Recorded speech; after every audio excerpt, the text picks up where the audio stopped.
Hey, everybody. Welcome back to another episode of the Outdoor Adventures podcast here on Brownfield Ag News. I'm Brent Barnett. This week's show is a content partnership with the Missouri Department of Health and Senior Services. And we have two guests joining us from DHSS this week. Dr. Heidi Miller is with us and Teresa Wortmann. Our topic on the program this week is hyperthermia, heat illness, and prevention in Missouri. Now, before we dive in, let's meet our two guests. Dr. Heidi Miller is with us. Let's start with you first, Heidi. Thanks for being here. How are you doing today? I'm good. Thank you so much, Brent, for featuring this really important topic for your listeners. Absolutely. Could you talk to our listeners here about your role with Missouri Department of Health and Senior Services and some of the work that you do? I serve as the Chief Medical Officer for the Missouri Department of Health and Senior Services. I was also trained as an internal medicine physician, so generalist. And just like what I do in clinic, it's really important for me to interact with the public in this public health role to increase educational awareness about harms that are totally preventable. So in your topic today regarding heat-related illness, we have lots of facts and tips to share with your listeners so people can have fun outside but protect themselves from getting sick. Looking forward to it. And Teresa Wortmann is here as well. Teresa, how are you today? Good. How are you guys? We're doing just fine. It's a great day here where I'm at, and would love to hear your background as well, your career with DHSS. Sure. So I am a registered nurse and program manager here at the department, and I work with childhood lead poisoning prevention for the most part, but I also work with hot and cold illnesses as well, and have some staff that do the data work and surveillance for those. Well, here on this show, I've long talked about my passion for the outdoors, hunting, fishing. I mean, pretty much anything outdoors. I feel like myself and my family, we're out there doing it. And just this past weekend, I'll give the listeners kind of an update here. We did some fishing at Lake Red Rock with the kids, and we had a pretty good time. We caught some good ones this weekend. My son, he's 4, and he hauled in probably a 3 or 4 pound largemouth bass. I was so shocked whenever he pulled that in. And he has one of those little miniature kids Teenage Mutant Ninja Turtles fishing poles, and I thought that thing was going to break in half whenever he was pulling that in. I was like, what kind of fish does he have on there? He was just fishing with a little bobber set up with a night crawler, and sure enough, he caught that big bass, and he was over the moon for it. And so I have a picture out there for anybody listening and wants to see it. It's on my Instagram. Brent.Barnett25. But let's hear about some of your passions and hobbies in the outdoors. Dr. Miller, do you have anything that you can share with the viewers? Yes, my favorite thing to do with my 2 boys is the 3 of us go camping every summer. We have usually camped on the Black River. Absolutely love kayaking. Ideally, we find a campsite for our tent that's right on the river so that over the years the boys would play.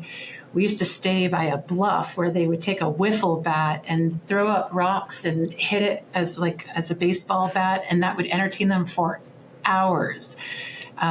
Campfires and eating a lot of meat 3 times a day. It was really heaven, and it's always better when we have a campsite where there's absolutely no cellular service, and that enables their mom to truly disengage. And my best memories are with my boys on that river.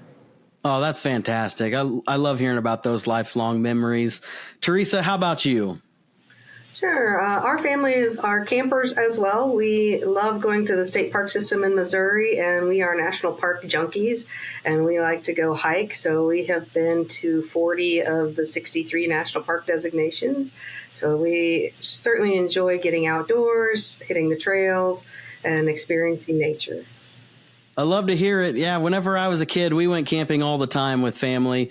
I think our biggest go-to, so I grew up in Northwest Missouri, up around just north of Maryville near Burlington Junction.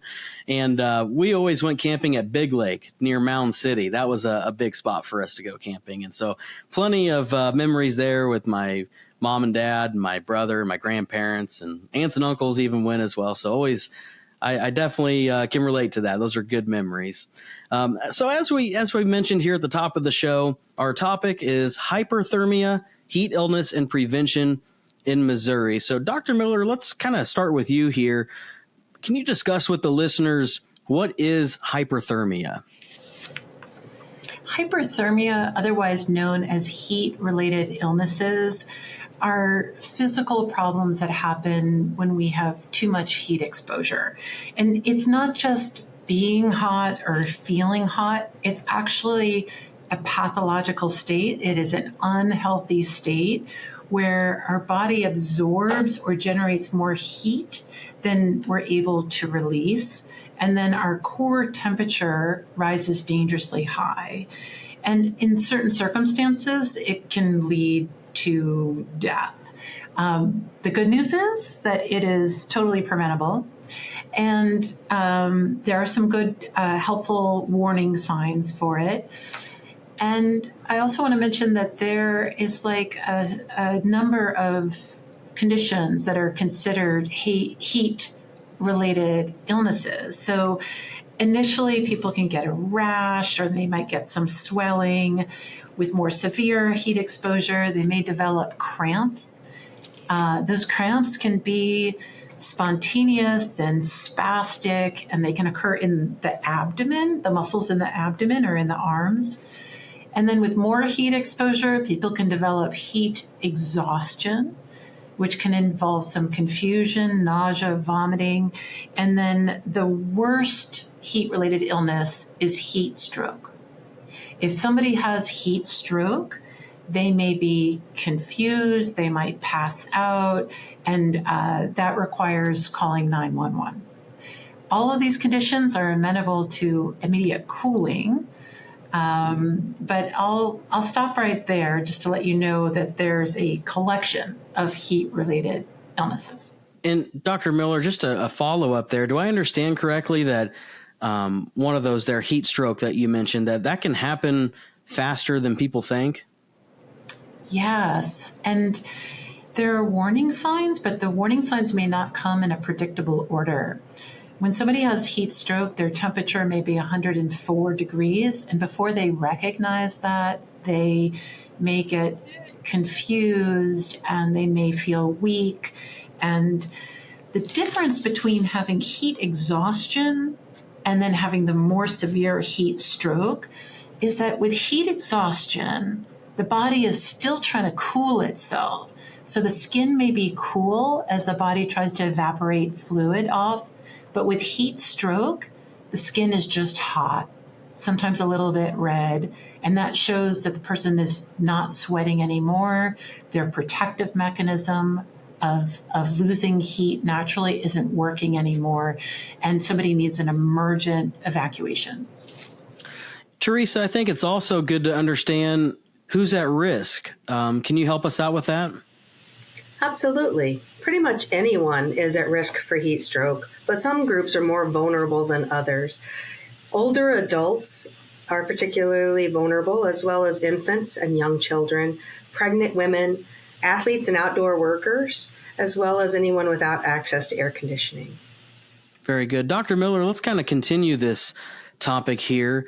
Is it important to understand, like people, if folks aren't acclimated to hot weather, that they could be at risk for heat-related illnesses? So acclimatization, sorry for the stumbling. So becoming acclimated is incredibly important for tolerating heat. So it actually requires physiologically about 4 to 14 days to get used to the highest temperature with the highest humidity. So, for example, in Missouri, if somebody is usually within air conditioning, let's say if one of your listeners works in an office but loves to go hunting on the weekend, if they're usually in air conditioning and then we have the hottest weekend of the beginning of the summer, but somebody has hunting plans with their friends and reservations, and if you go out and spend all day in 95-degree heat with high humidity, that's very high danger in having a heat-related illness. However, if if you do a little bit of hunting as the season is warming up, that helps tremendously to acclimatize to the heat. And this also happens not just when we like suddenly go out into the heat when we've been inside, but also sometimes when we make a trip, like we've been in a colder climate, maybe it's the springtime, we go to a warmer climate to do some outdoor activity. But it's important for someone to realize that if they're not acclimated to the heat, they're at more risk and need to take more precautions. Dr. Miller, can we talk about some of the statistics and some of the data from Missouri Department of Health and Senior Services about this when we look at possible heat-related deaths in the state?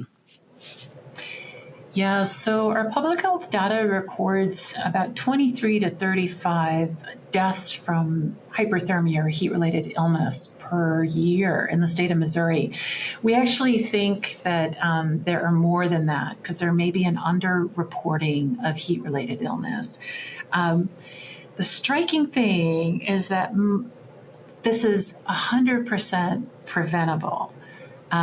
Some people can reach the point of death from heat because their heart stops working, or it may be related to their chronic health condition. It's worse with if somebody is using drugs, if they're stuck in a vehicle, if they live alone. There are certain medications and certainly certain exposures that increase the risk for heat-related illness, and everything from heart medicines to psychiatric medicines. There are medicines that decrease thirst. There are medicines that sedate people, and so they don't realize that they're getting too hot. There are medications that make people urinate more, like a diuretic. There are medications that cause vasodilation, which means your blood vessels expand and your blood pressure drops. So the substances we put in our body can make things worse. And we track all the ultimate causes of death for hypothermia-related deaths. And it's more often a hobby or non-occupational exposure than an occupational exposure. They are both incredibly important. We have workers that are out on hot asphalt or hot roofs that are risk for this, but those folks are usually well acclimated or better acclimated than the weekend warrior who decides to go out and hunt for hours over the weekend or be standing up and fishing. We also know that some of those deaths are related to dementia for vulnerable elderly folks that are too hot and don't know to ask for help. And certainly homelessness for our unhoused population, there is a higher risk for hyperthermia-related death. The rates of hyperthermia death have unfortunately increased over the last 3 recorded years. And so we, as the public health department, are really grateful for you getting the word out that people need to exercise certain cautions more than ever before. Teresa, do you have further information here, especially when we look at the heat-related deaths in the state by gender? Absolutely. So we find that males are more likely to suffer heat-related death than females. And as the temperatures increase, we see the number of days over 90 degrees also correlates with the number of deaths that we see across the state. So the more number of days that we have that are greater than 90, the more deaths we have that are associated with that. And is there data, Teresa, like county level as far as which counties may have more of these types of occurrences than others? Absolutely. So we see that the most deaths occur in 8 counties, at least half occur really in 8 regions across the state. Some of those are in the metro areas, and then some of those which include Jackson County, St. Louis County, St. Louis City, and then some of them in our rural counties as well, where they may not have access to cooling centers such as Texas County, St. Francis County as well. So. Dr. Miller, as we kind of look at heat exhaustion versus heat stroke, I know we've touched on a lot of the signals here, warning signals for both. What is kind of the difference between the two? Yeah. So as I mentioned, there are a few heat-related illnesses, but the most concerning for folks to know about is heat exhaustion, which requires immediate attention, and then the worst, heat stroke, which requires emergent attention, 911 to the emergency room. And the signs, and oftentimes it progresses from one to another. So these are the signs to watch out for. If you or someone you're with is experiencing them, it shouldn't be blown off. This is not a machismo thing of just push through it. It's smartest to stop and reevaluate. So if there is headache, so heat exhaustion can involve headache, weakness, the skin is sort of pale and cool. Someone may throw up, and there's usually heavy sweating and discomfort. People just don't feel good. It's important to pay attention to that, to really listen to the messages that our body is giving us. And all you have to do is take measures to cool down. Now, notice I said that their skin is cool, they're sweating profusely, and they're feeling very uncomfortable and exhausted. So that's heat exhaustion. The next step, which is heat stroke, call 911 if someone can't cool down anymore. They're not sweating. Their skin is hot. They may pass out. They may be confused, not be able to find their words, not be able to think clearly. And they can also have an increased heart rate. Their heart might be beating really fast, and they may have an increased respiratory rate, which means that they have shallow, rapid breathing. That needs to be taken seriously. Call 911, get out of the heat, cool temperatures. And I want to highlight a point that Teresa made that's really important. In terms of the demographics for heat-related illness, as she mentioned, this is more common in men. It is twice as common in men than women. And that may be related to the fact that men may be outdoors more for their sports and their hobbies. And also there may be more men who are laboring outside for their job. Also, the peak ages are in the 50s to the 80s.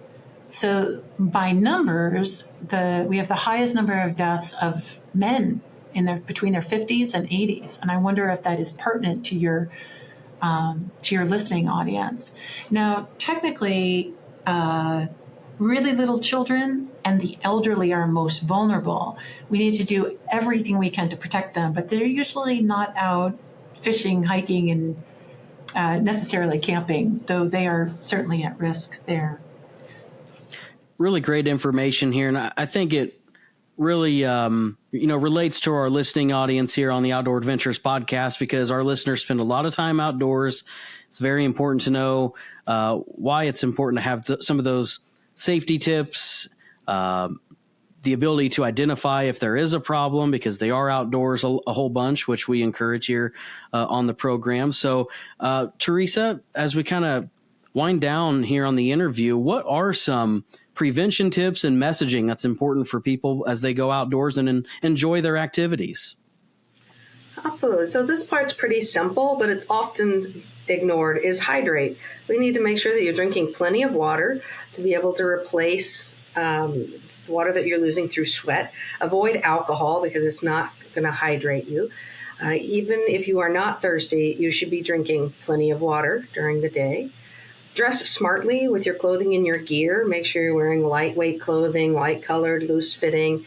And then stay inside in the shade, inside in the air conditioning when possible, and in the shade whenever you're outside as much as you can. Take breaks. Make sure you're not trying to just push through the fatigue. If I just go a little bit longer, if I just try a little bit more, that we want you to stop and take a break, because it's important to recognize those signs for heat exhaustion early rather than waiting until you push into heat stroke. Make sure that you don't leave anyone alone in a parked car. That's especially children, small children. Always check the back seat because they can suffer heat exhaustion rapidly, especially when confined in a car seat or in the back of a car. And then if you're working or exercising outdoors, make sure you build this up slowly. You don't want to just jump right in and go full force whenever it's hot outside. So if you're a runner, shorten your runs at the beginning of the season until you're acclimated to the heat. You want to make sure that you schedule any really heavy activities. If you're going to tear down a barn, for example, maybe you should start that in the cooler hours, either first thing in the morning and then in the evening as well. And then check in on any of your teammates, coworkers, throughout the day to make sure that they're hydrating well and that they're not suffering any signs or symptoms that we talked about. It's important to also monitor the heat index, which is usually announced on the radio or over the newscast daily to make sure that you know what is the heat index for the day. The higher that climbs, the more chance that you have for heat stroke or heat exhaustion. And it's important to work as a team. If you're going to be working out of doors and you're going to be doing a very heavy project, make sure you have a buddy that either is checking in on you or working with you so that you can help each other recognize those signs and symptoms of heat exhaustion or heat stroke. Dr. Miller, any other information you'd like to pass along today before we go? So Teresa's recommendations are key. It's just easy. Most of that is easy, free prevention that can save lives. Interestingly, we tend to combine our outdoor heat activities with certain substances like alcohol, beer, marijuana, other substances. And that particular combination is particularly dangerous. High temperatures with those other substances that affect our body's ability to thermoregulate, which means we can't regulate our temperature as well when we're putting those substances into our body. But also the other tip that hopefully your listeners particularly appreciate is get out there now. Get out early. Don't wait for that one vacation you have the first week of August when temperatures are 95 degrees with peak humidity. One of the ways that you can acclimate is by having exposures while the temperatures are more reasonable. Then if somebody, one last point, Brent, which is that if you or one of your teammates or someone that you're working with seems to be experiencing some of the symptoms we described of heat-related illness, seek help, but there are some immediate things that you can do to help yourself or to help a friend. Absolutely try to remove yourself from the heat source. Make sure the person is sitting down or ideally lying down, because when we're really hot, blood tends to pool in our legs. And if we lie down, we can make sure we're getting enough blood flow to our brain. You want to hydrate. You can spray with water or use wet towels, or even if you're fishing, go ahead and immerse yourself in the river or lake or wherever you are. It turns out that cold immersion or water immersion is one of the quickest ways to fix it. And if somebody can't walk, they can't think, they can't sweat, call 911. Absolutely.